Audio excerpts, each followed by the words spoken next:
अस्सलामुअलैकुम वरहमतुल्लाहि वबरकातुहू।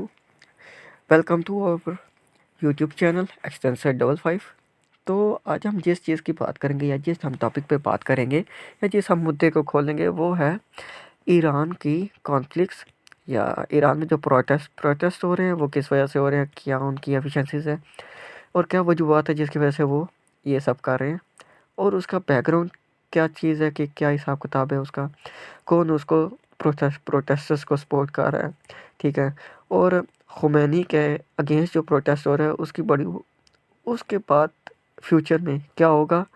और जो रज़ा शाह था, रज़ा पहलवी या रज़ा शाह जिसको हम कहते हैं, ठीक है, उसके बेटे को भी मिलने कुछ ऑफिशियल्स गए हैं, ठीक है। उसके बारे में भी हम ज़रा बात करेंगे। तो शुरू करते हैं हम ईरान के करंट सिनेरियो पे कि ईरान के शहरों में जैसे तेहरान और इस तरह के शहरों पे मुख्तलिफ जो सा है प्रोटेस्ट हो रहे हैं, ठीक है। और प्रोटेस्ट के अंदर काफ़ी लोग शहीद हो चुके हैं, शहीद ही कहेंगे, हलाक कहेंगे, जिस तरह आप सोच सकते हैं या जिस तरह आपके दिमाग में या जैसे हमारे बहुत अजीज़ एंकर हैं मंसूर अली खान साहब वो कहते होते हैं, कहते हैं आप टेबल के किस साइड पे बैठे हैं उस हिसाब से आप सोच सकते हैं, ठीक है। कि ईरान, अब मैं शियाइज़म और सुन्नीज़म से मैं अलग होके जस्ट एक नॉर्मेलिटी की तरफ बात कर रहे हैं कि एक इनोसेंट पीपल की, कि चाहे वो प्रोटेस्टर है या एंटी गवर्नमेंट है या गवर्नमेंट के अलाई के हिसाब से प्रोटेस्टर्स हैं, ठीक है। कि बेसिकली प्रोटेस्टर्स करना क्या चाह रहे हैं, ठीक है। अब अगर हम डेमोक्रेसी की तरफ से देखें, ठीक है, तो ईरान में प्रोटेस्ट जो हो रहा है ना वो इन्फ्लेशन की वजह से हो रहा है, डिवैल्यू की वजह से। क्योंकि जो उनका एक करेंसी है ना, ईरानियन करेंसी या $1 जो सा है वो तकरीबन तकरीबन क्रॉस कर गया है कुछ तकरीबन 12-13 हज़ार या इससे भी ज़्यादा। आप यही समझ लें कि वो जो सा है ना उनकी स्टॉक्स का क्या कहते होते हैं, मार्केट क्रैश कर चुकी है और बहुत बुरे हालात हैं उनके, ठीक है। आप ये समझ लें कि जो मिसाल के तौर पे हमारा 1 रुपया है ना, पाकिस्तानी 1 रुपया, वो बनता है तकरीबन 4 से 5 हज़ार रुपये, ठीक है, ईरानियन करेंसी। तो इस मीन के अंदर काफ़ी डिवैल्यू हो चुकी हुई है उनकी करेंसी, ठीक है। जिसकी वजह से जो है ना उनका मार्केट क्रैश हो चुकी हुई है, उनके स्टॉक्स ख़त्म हो चुके हैं या, ठीक है, फूड्स के सप्लाई के, यानी जो भी आपकी रिक्वायरमेंट की चीज़ें होती हैं ना वो सारी ख़त्म हो चुकी हुई हैं, ठीक है। आउट ऑफ स्टॉक कह सकते हैं हम उनको, वो क्या हो चुकी हुई हैं और इंपोर्ट वगैरह कुछ नहीं हो रहा। तो उसके उसको यानी कि इस रिजीम चेंज करने के लिए ना, ईरान में रिजीम चेंज करने के लिए उसके प्रोटेस्ट करवाया जा रहा है, ठीक है, या किया जा रहा है या करवाया जा रहा है। ये थ्योरीज ही हैं। अब क्योंकि सबूत तो है नहीं, जैसे कामरान फरीदी साहब कहते होते हैं, कामरान फरीदी जो से है ना बड़े क्लास के ना क्राइमिनोलॉजी एक्सपर्ट है, ठीक है। तो वो कहते हैं कि जितने भी दुनिया के बेस्ट ऑपरेशन होते हैं ना वो कभी डॉक्यूमेंट्री या आर्काइव में एग्जिस्ट नहीं करते। क्यों? उनका पता ही नहीं होता कि हाँ भाई क्या सबूत है। क्योंकि अगर आप कभी इस तरह के मिशंस को एक्सप्लोर करोगे तो उसके अंदर ऐसे ऐसे इंकशाफात होते हैं कि बंदा जो है ना ब्लोन अप हो जाता है, ठीक है, उसका दिमाग ब्लोन हो जाता है। तो हम ईरान की तरफ आते हैं। ईरान बेसिकली जो है ना ऐसी स्टेट है जिसके ऊपर अमेरिका बहुत इन्फ्लुएंस करना चाह रहा है, लेकिन खुमैनी और शियाइज़म की वजह से ना, यानी कि इतना आईआरजीसी की वजह से, ठीक है, एक बड़ा अच्छा खासा इन्फ्लुएंस है, ठीक है। आईआरजीसी की जीसी बेसिकली आप इनकी ना मिलिट्री विंग कह सकते हैं, ठीक है, जो मिलिट्री को सारा का सारा कवर कर रही है और एक इंटेलिजेंस भी कह सकते हैं, ठीक है। और वहाँ पे हमारे जिन्नात भी गए हुए हैं, ठीक है, उसके बारे में भी हम बात करें कि जिन्नात गए हैं और वहाँ पे क्या हुआ है, ठीक है, उसके बारे में भी कुछ डिटेल्स आई हैं। तो हम बात करते हैं इस चीज़ की कि ना क्या कहते होते हैं, ईरान में प्रोटेस्ट हो रहा है, ठीक है। वो कह रहे हैं कि रिजीम चेंज करें, खुमैनी को हटाएं और वहाँ पे कोई डेमोक्रेटिकली किसी को बिठाया जाए, डेमोक्रेसी गवर्नमेंट हो। और कहते हैं जहाँ पे डेमोक्रेसी होगी वहाँ पे यूएस इन्फ्लुएंस होगा। अब जैसे पाकिस्तान में डेमोक्रेसी गवर्नमेंट और बाकी चीज़ें आप खुल के बता नहीं सकता, क्योंकि यही ना होना बाहर टू टीटी पापा करते हुए गड्डियाँ हैं और चक के भाईजान पाया डाले चित्रो चित्री हो रही है मेरी, ठीक है, बस वो समझा करो, आगे अगली गला नहीं बताते होते, ठीक है। तो आपको मेरे से ज़्यादा इस बात का इल्म होगा, ठीक है।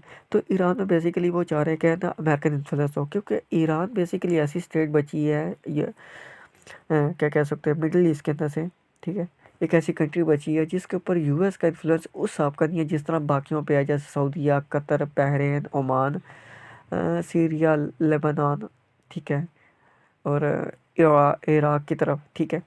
तो कह रहे हैं कि ना अब खुमैनी को भी हटाया जाए, क्योंकि पिछले दिनों तो तकरीबन 12 दिन तो इनकी जंग रही है और अच्छी खासी हुई है, यानी कि सेम एग्जैक्ट पॉइंट पे इसराइल और ईरान नो एक दूसरे को प्रॉपर तबाही की है, ठीक है। जिस तरह ईरान ने उनकी हाइफा पोर्ट तबाह की, इन्होंने इनकी तबाह की, ठीक है। चाबहार पोर्ट, तेहरान और इस तरह के इलाकों पे मिसाइल मारे और काफ़ी आईआरजीसी की टॉप लीडरशिप को इन्होंने शहीद किया, ठीक है। तो ईरान के अंदर डेमोक्रेसी लाना इस अप टू इम्पॉसिबल है, क्योंकि पिछले कुछ दहाइयों से 1989 से मेरे ख्याल से, या 86 या 89 से ईरान में रिजीम चेंज करने की कोशिश की गई है, जब से खुमैनी आया, ठीक है। तो बहुत से लोगों ने की कि हम दोबारा रजा शाह को लाया जाए, लेकिन क्या है कि ना खुमैनी ने ऐसा पंजा गाड़ा हुआ है कि ईरान को खुमैनी के हाथों से निकालना नेक्स्ट टू इम्पॉसिबल हुआ है, ठीक है। नेक्स्ट टू इम्पॉसिबल हुआ है, तो अमेरिका ने और इसराइल ने बड़ी तेल लगा लिया कि ईरान को जो सा ना ख़त्म किया जाए, ठीक है। लेकिन क्या है कि ईरान को ख़त्म करने से पहले आपको ईरान के अंदर से शियाइज़म को या मुस्लिम जो भी आर्किटेक्ट है उसको ख़त्म करना लाजमी जो सा ना माना जा रहा है। अगर आप किसी भी मुल्क के अंदर से किसी मुल्क को तबाह करना, सबसे पहले उसके रिलीजन तबाह करो, वहाँ से जब वो क्या कहते होते हैं एथियस्ट बनाओ, और एथियस्ट के बाद आप जो मर्ज़ी करो, वो तो फुद्दू होते हैं, उनको भाई जी बता दो ये अलमारी इस बंदे ने ऐसे ऐसे और फलान ओ आई मीन नॉनसेंस किस्म के बंदे होते हैं, ठीक है। वो बंदा उन्होंने चंडा मारे पुठे पुठे बकवास करेंगे, ना उधर कोई सिर है ना पैर है, जिमें ये वो क्या कहते होते हैं वो जावेद क्या करके नाम है इनका, इंडियन का है, ठीक है। वो मौलवी उन्होंने चिमड़े आते चंगी उन्हें छन परेड की है माँ ये मेरी, ठीक है। तो अब ईरान की ही बात करते हैं, तो ईरान पे बेसिकली इन्फ्लुएंस करना है, और बेसिक जो है ना अमेरिका इन्फ्लुएंस क्यों करना चाह रहा है, ऑयल इन रिच कंट्री है, ठीक है। वो कहते हैं ना कि अगर कोई आदमी है या कोई भी लड़का है ना, वो कहे ना मेरे चेहरे पे और मेरा चेहरा जो है ना बहुत ऑयली है, यानी मेरा स्किन बहुत ऑयली है, तो वहाँ पे ना उसको डर लग जाता है कि थे इधर अमेरिका ना आ जाए। इतना अमेरिका जो है ना ऑयल का भूखा है, या इतना शुद्ध किस्म का है। कोई आगे गाली आ रही थी, छोड़ो दफा करो। तो वो इस वजह से उसके ऊपर करना चाह रहा है। और दूसरा जो है ना चाइना का बहुत बड़ा आला है, चाइना रशिया का, ठीक है। क्योंकि यूएस ब्लॉक में नहीं है, पाकिस्तान आपको पता है शीशा वाला गेम है। पाकिस्तान कदे इधर होगा, कदे उधर होगा, कदे इधर होगा, कदे उधर होगा। तो ये जो इसी वजह से पाकिस्तान बचा हुआ है, ठीक है। पाकिस्तान आता है टाइम देख के ना, फिर डिसाइड करता है कि हाँ भाई मैंने कहाँ जाना और कितनी देर के लिए जाना है, ठीक है। जिद्दात डिसाइड करते हैं, ठीक है। जिद्दात से जिद्दात डिसाइड करते हैं, जो पता पाकिस्तान को जाता है ना वो जिद्दात को भी जाता होगा कि जिद्दात क्या चीज़ है, ठीक है। तो कहते हैं कि ना जिन्नात ने भी ईरान को या पाकिस्तान को बचाया हुआ है, और ईरान में भी हैं, ताकि अगर ईरान को कुछ होगा तो आगे ज़ाहिर सी बात है पाकिस्तान जो है इनका अगला टारगेट है, अगर ईरान डाउन होता है, ठीक है। तो ईरान के ऊपर हमला करने अब यूएस ने धमकी दी है कि अगर ईरान प्रोटेस्टर्स के ऊपर कोई हमला करता है, ठीक है, जैसे खुमैनी जो है कोई प्रोटेस्टर्स जो एंटी गवर्नमेंट प्रोटेस्टर्स हैं उन पे कोई सख्ती करता है, तो उनकी मदद करेगा। जैसे वो जिस आज ट्वीट आई हुई थी डोनाल्ड जे ट्रम्प की, कहता है कि ना प्रोटेस्टर जो से है वो गवर्नमेंटल इंस्टीट्यूशन पे कब्जा करे, ठीक है, उनको अपने अंडर करे और टेंशन ना लेना, ठीक है, your help is on the way, ठीक है। ऐसे उसने ना कोटेशन करके ना शेयर की ट्वीट पे। तो यहीं से आप अंदाज़ा लगा सकते हैं कि किसी भी वक्त कुछ भी हो सकता है, ठीक है। और मेरी थ्योरी ये है कि एक वीक के अंदर अंदर हमें आइडिया हो जाएगा कि क्या हिसाब किताब होगा, ठीक है। ये वीक और इससे अगला वीक काइंड ऑफ बहुत वाइटल है कि ईरान की देख के ना कि मिसाल के तौर पे कि क्या हालात चेंज होता है, किस तरफ जाते हैं, खुमैनी की तरफ जाती है या इधर सही हो जाती है, ठीक है। तो अगर खुदा न खास्ता खुमैनी डाउन होता है तो इसके बहुत ही कोई जलील किस्म के इम्पैक्ट पाकिस्तान पे पड़ेंगे, क्योंकि वो डायरेक्ट यूएस इन्फ्लुएंस की गवर्नमेंट होगी, और अगर यूएस इन्फ्लुएंस होगी तो जाहिर सी बात है इजरायली जो से यहूदी हैं, ठीक है, जूइश हैं, उनका भी इन्फ्लुएंस होगा, ठीक है। तो वो फिर पाकिस्तान के अंदर इंटरवीन करना उनके लिए काइंड ऑफ पॉसिबल हो जाएगा, क्योंकि वैसे ही तो वो इंटरव्यू करने की कोशिश करते रहते हैं, लेकिन हमारे जिन्नात जो उनसे ना अल्लाह ताला ने उनको बड़ी ताकत दी हुई है, वो फिर चंगे लितरोड़ करते हैं। ठीक है, 2019 में एक आया था ना, जिन्नात ने घेर के रखा या चंगी होती छत पेट करते हैं। ठीक है, कुलभूषण आ गया। ठीक है, और बाकी मामलात भी आपको पता ही है कि भाईजान क्या है, जिन्नात के हर जगह बसेरे हैं। मेरी बात आप समझ गए होंगे। ठीक है, जिन्नात जो से हैं वो कहते हैं आईएसआई जो सी है ना, अब आपको आईएसआई पे कोटेशन बताता हूँ जो मैंने बनाई है। ठीक है, शायद आईएसआई जो से है ना, वो कहते हैं आपको पता होगा। ठीक है, आईएसआई बेसिकली एक ऐसी क्या टेक्नोलॉजी है। ठीक है, जो कहते हैं विजिबिलिटी तो है लेकिन आप उसको कैच नहीं कर सकते। ठीक है, पकड़ नहीं सकते। विजिबिलिटी आपके सामने खड़ा होगा लेकिन आप उसको पकड़ नहीं सकते। आप उसको पकड़ने लगेंगे वो गायब हो जाएगा, लेकिन जो ही आप थोड़े से पीछे होंगे आपको नजर आएगा वो बंदा वहीं पे खड़ा है। ठीक है, ये है हमारे जिन्नात। इनको जिन्नात इसलिए कहा जाता है। अल्लाह ताला इन जिन्नात में बरकत दे, इनको और हिम्मत और हौसला दे। ठीक है, अब बात रहे कि रज़ा शाह की, तो रज़ा शाह का जो बेटा है, ठीक है, उसका पता नहीं क्या करके नाम है, तो उससे मिलने के लिए कोई अमेरिकन ऑफिसर्स गए हैं कि अगर खुमैनी डाउन होता है तो हम आपको गवर्नमेंट सपोर्ट करेंगे, गवर्नमेंट सपोर्ट देंगे ताकि आप जाके ईरान को कैप्चर करें। ठीक है, तो यहीं से आप अंदाज़ा लगा सकते हैं कि अगर यूएस ऑफिसर्स जाके उसको ये कह रहे हैं तो फिर वो पाकिस्तान के लिए कितने ख़तरनाक साबित होंगे। और दूसरी तरफ अगर खुदा न खास्ता खुमैनी डाउन होता है तो बेचारे गज़ा और फ़लस्तीन और हमास का क्या बनेगा, क्योंकि ज़ाहिर सी बात है हमास के पीछे सपोर्ट ईरान की ही थी।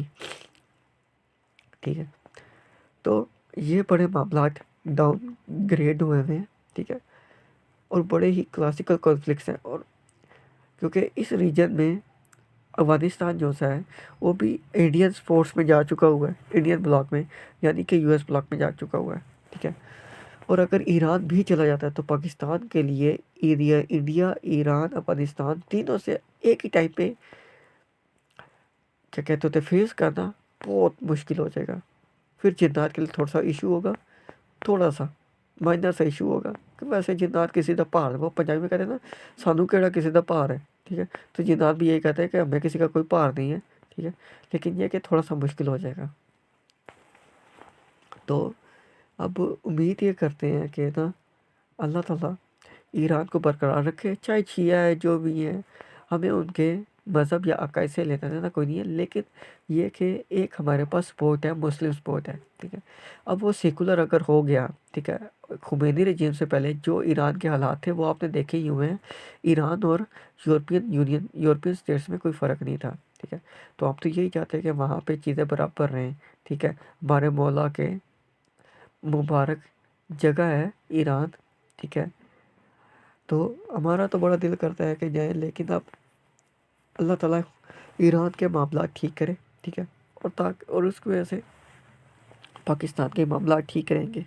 ठीक है, तो अगर जंग होती है तो बहुत इसके गलत नतीजे होंगे और पाकिस्तान को भी इंटरवीन करना पड़ेगा। और सऊदीया ने कहा है कि ना अमेरिका ईरान के साथ जंग ना करे, दुनिया इसको बर्दाश्त नहीं कर सकेगी, क्योंकि ईरान भी अच्छी खासी ताकत रखता है। और क्या पता ईरान भी बहुत जल्द इस चीज़ का ऐलान कर दे कि वो एक न्यूक्लियर स्टेट बन चुका है, उसने